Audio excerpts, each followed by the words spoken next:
muito obrigado pela sua companhia. Está no ar mais um Saúde em Pauta. Estamos no mês de setembro. O setembro é conhecido como Setembro Amarelo. É o mês da prevenção do suicídio. Nada como preservar a vida, não é verdade? Para a gente preservar a vida, a gente tem que entender o que são esses números aí de pessoas que se suicidam, por que elas se suicidam, e entender tudo isso, como acolher, como ajudar essas pessoas para a gente preservar cada vez mais a vida. Então, gente, olha, em 2022 o lema é "A vida é a melhor escolha", da campanha Setembro Amarelo. Segundo o Ministério da Saúde, o suicídio é a quarta causa de morte depois de acidentes de trânsito, tuberculose e violência interpessoal entre os jovens de 15 a 29 anos. Para a gente falar um pouquinho, principalmente sobre essa população mais jovem, né? Por que acomete tanto? Nós convidamos uma especialista no assunto, a Magda Pastro, que é psicóloga, e ela também é coordenadora do CAPS Infanto Juvenil de Santa Bárbara do Oeste. Muito obrigada, Magda, por aceitar o nosso convite e por participar do Saúde em Pauta. Eu que agradeço, sempre disponível para falar sobre saúde mental. O que é o CAPS, na verdade, em Santa Bárbara do Oeste, para quem não conhece, né? Já que eu não expliquei o que explica para a gente o que é o CAPS. O CAPS, na verdade, em Santa Bárbara, são três serviços, né? Nós temos o CAPS adulto, o CAPS AD e o CAPS Infanto Juvenil, que são centros de atenção psicossocial, né? São espaços destinados a tratamento de doenças mentais, né? De casos graves e moderados. E hoje, esses CAPs estão situados, o CAPs adulto, que atende pessoas maiores de 18 anos, que não tem comprometimento com o uso de substâncias químicas, né? Fica lá na Rua Estreita, na Rua Floriano Peixoto. O CAPS Infanto Juvenil, que é onde eu coordeno, que atende crianças e adolescentes de 0 até 18 anos, ou em caso de adolescentes que estão em medidas socioeducativas até 21 anos, que fica ali atrás da UBS do Boa Vista. E o CAPS AD, que atende adultos, que são usuários de álcool e outras drogas, que fica ali no Molon.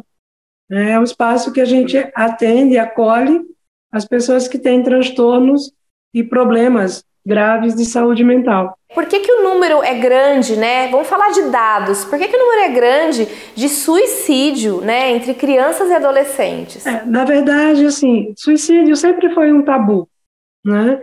Falar sobre suicídio sempre foi um tabu.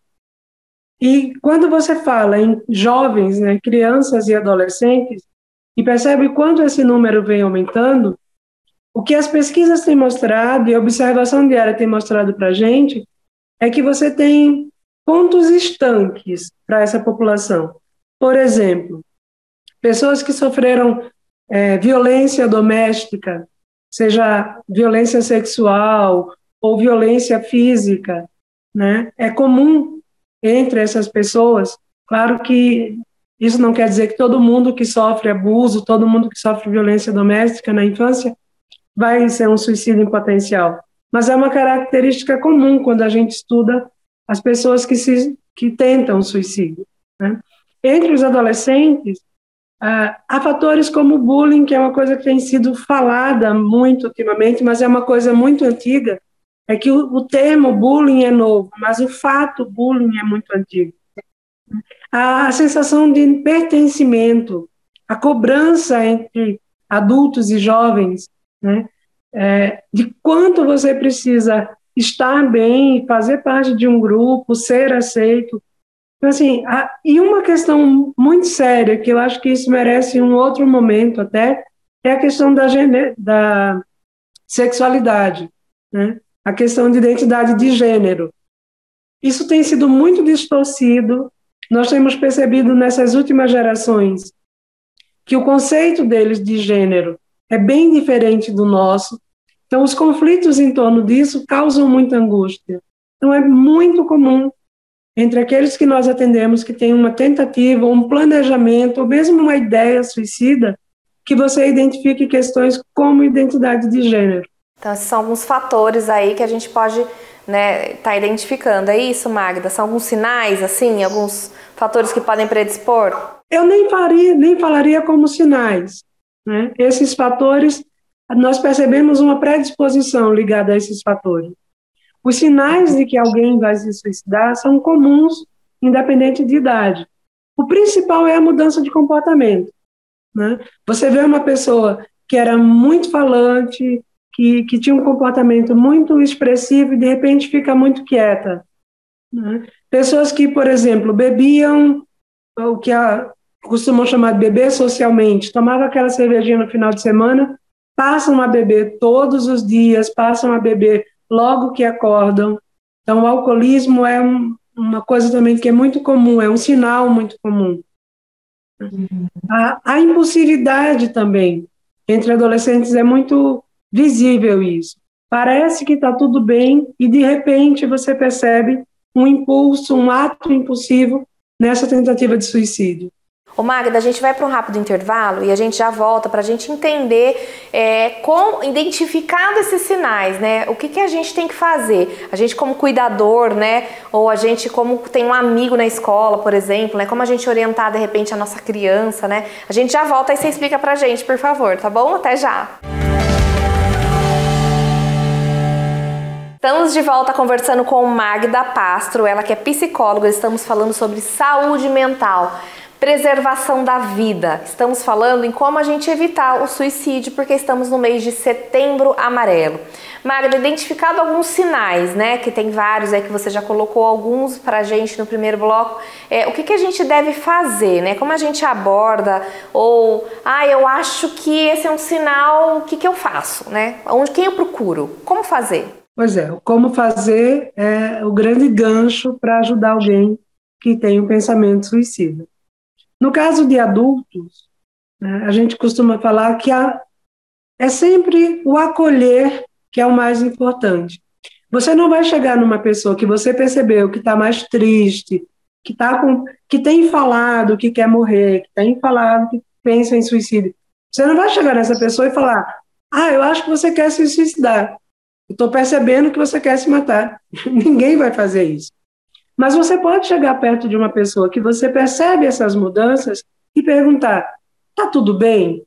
Eu tenho percebido que você está muito triste. Você quer conversar? Né?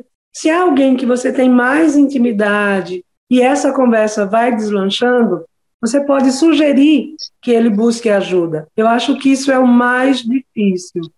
Alguém que tem pensamentos suicidas, que tem comportamento, né? O suicídio é uma coisa, o comportamento suicida é outra coisa. Mas quando você percebe que alguém tem um comportamento suicida, o mais difícil é ela admitir que está com um transtorno mental, que precisa de ajuda, né? Então, eu preciso chegar nessa pessoa e ajudá-la a admitir que ela precisa de uma ajuda profissional. Então, hoje a gente ainda tem muita gente que fala: eu não vou no psicólogo porque psicólogo só conversa, fica dando conselho. Psicólogo não dá conselho, primeira coisa, né? E quando você fala em psiquiatra, pior ainda, eu não sou louco, como é que eu vou no psiquiatra? Então, esse estigma só prejudica o tratamento. A pessoa precisa admitir que precisa de ajuda. Então, alguém que tem essa preocupação, que quer ajudar, tem que tentar ajudá-lo a admitir que precisa de ajuda. Essa é uma questão. Outra questão é procurar o serviço especializado. Hoje, por exemplo, em Santa Bárbara, você pode procurar uma UBS, né, procurar um pediatra, se for alguém menor de 18 anos, ou procurar um clínico geral, ou qualquer médico que essa pessoa tenha intimidade, e falar que está preocupado, como está sentindo, angustiado, e contar dessas sensações. Nas nossas UBSs, eles fazem encaminhamento para o CAPS. Lembrando que não é preciso um encaminhamento para você usar o CAPS. O CAPS é um serviço de porta aberta. Mas, se você não se sente confortável de chegar e procurar por essas questões que a gente estava falando, você pode procurar uma UBS e eles estão preparados, eles sabem fazer essa ponte. Essa é uma forma, né? Uma outra coisa que eu acho muito importante é a gente não ridicularizar, não minimizar, né? A gente estava falando um pouquinho dos mitos, e assim, tem aquela história: quando alguém fala que quer se matar, ele não vai se matar. Isso é mito. Não é verdade. Não é verdade. As pessoas Até podem falar assim, eu quero morrer, eu queria morrer. Sabe assim, e alguém achar que é charme. Entre alguém achar que é charme, entre alguém achar que é fricote, né? E a pessoa realmente cometeu suicídio, é melhor você conversar com ela, é melhor você considerar aquilo uma possibilidade, né? Então, não minimizar, não achar que você tem que ser forte, né? Vir com aqueles conselhos de que isso é bobagem, tire isso da cabeça. Não, escute essa pessoa, ela está pedindo socorro. Quem comete suicídio não está querendo morrer. Quem comete suicídio está falando, eu tenho uma vida que não é a que eu gostaria, uma vida que eu não suporto. Eu queria que ela fosse diferente e eu não consigo mudar. Por isso é que é tão importante a ajuda. E a ajuda funciona. Tem que começar a ouvir, ouvindo e dando importância. Mesmo para uma criança, Magda, uma criança fala, a gente tem que levar isso a sério? Fala. As crianças falam, as crianças desenham, né? Desenho de criança. Claro que assim, para interpretar um desenho, você precisa de um bom técnico.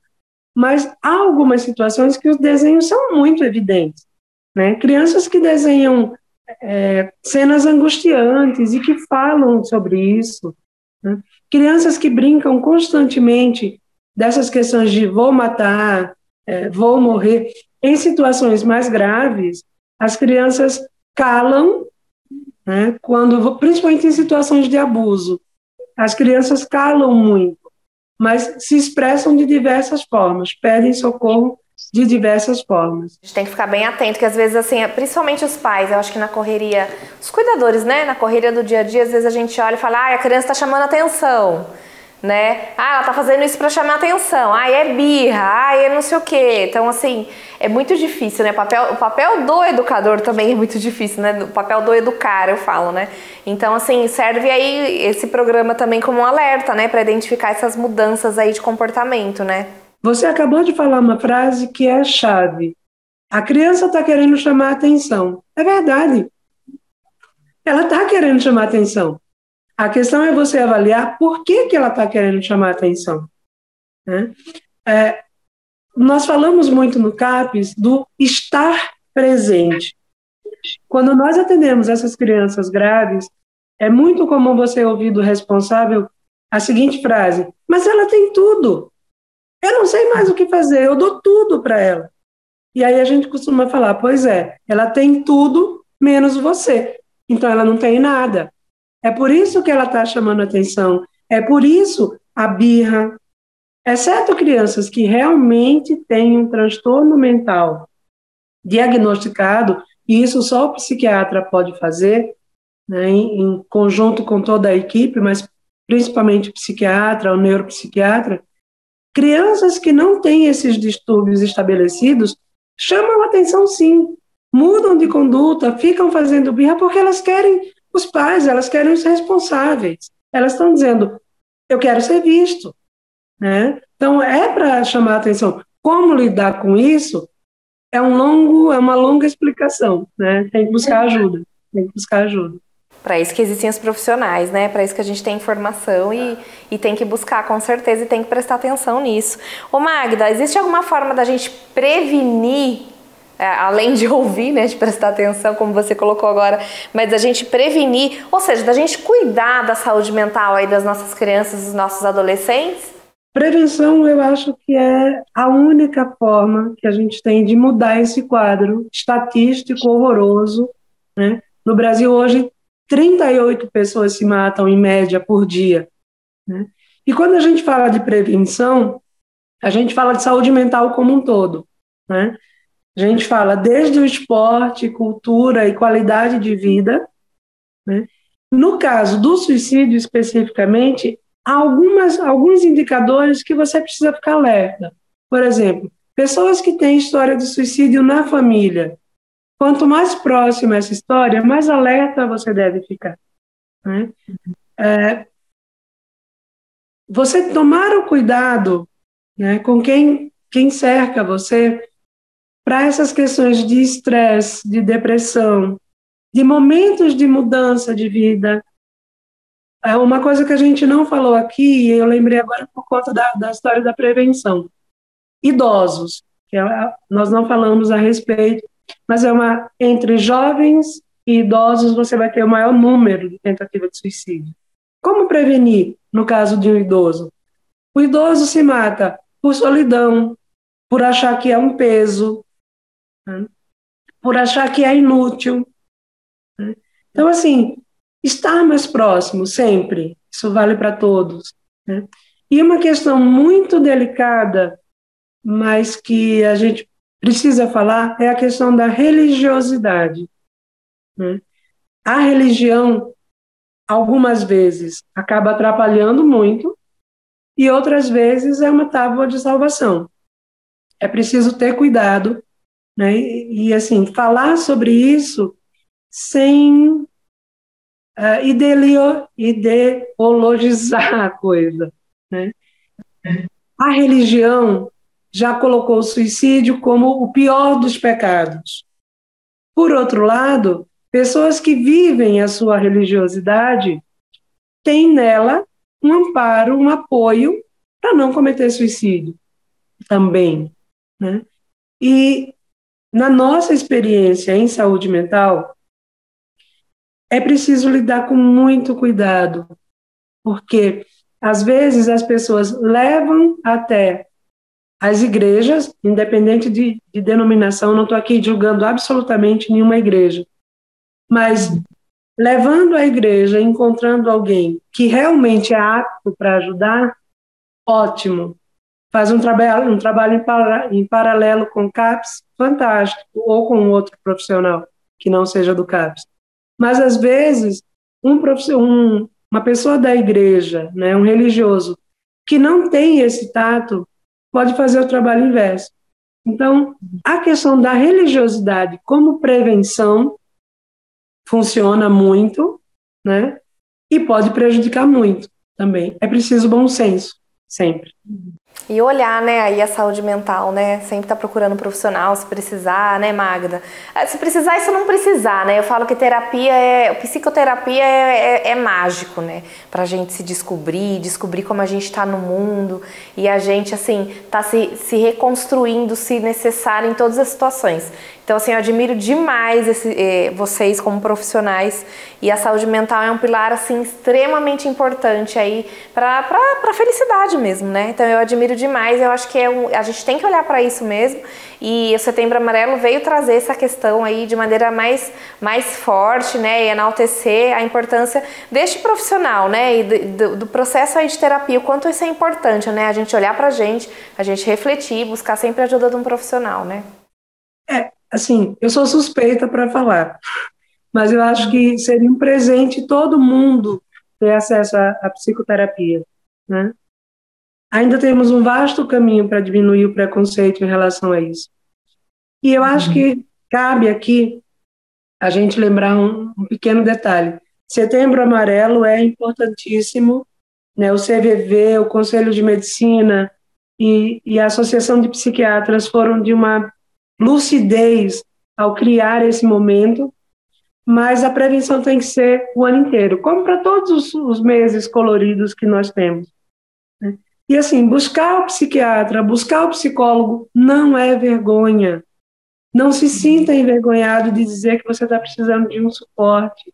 A qualidade de vida que você tem após buscar essa ajuda é fantástica, né? É difícil, a gente brinca que é igual à academia. Todo mundo sabe que precisa, todo mundo sabe que tem que se mexer e fica resistindo. Até o dia que começa, fica lá, é difícil no começo, dói tudo. Dali 3 meses você está viciado na coisa porque você vê o quanto melhorou. Psicologia é a mesma coisa. É difícil no começo, dói tocar em alguns assuntos, dói mexer em algumas coisas, mas você está ali com um profissional que vai te dar suporte para isso, que vai te dar respaldo. E depois de algum tempo, você vai pensar assim, poxa, como é que eu fiquei tanto tempo sem fazer isso, viu? E bora preservar a vida, né? E a nossa saúde mental. Obrigada, viu, Magda, pela sua participação no Saúde em Pauta de hoje. Obrigada, Carol. Sempre à disposição. A gente está aqui para falar de saúde mental sempre que possível. Obrigada. Com certeza será convidada mais vezes. Obrigada, foi muito enriquecedor. Aí, eu acho que o nosso bate-papo ajudou muita gente aí a esclarecer o tema, desmistificar também. E é esse o nosso intuito. Obrigada, viu? E você que acompanha o Saúde em Pauta também, muito obrigada pela sua companhia. Saiba que toda terça tem um programa inédito para você. Até lá, tchau!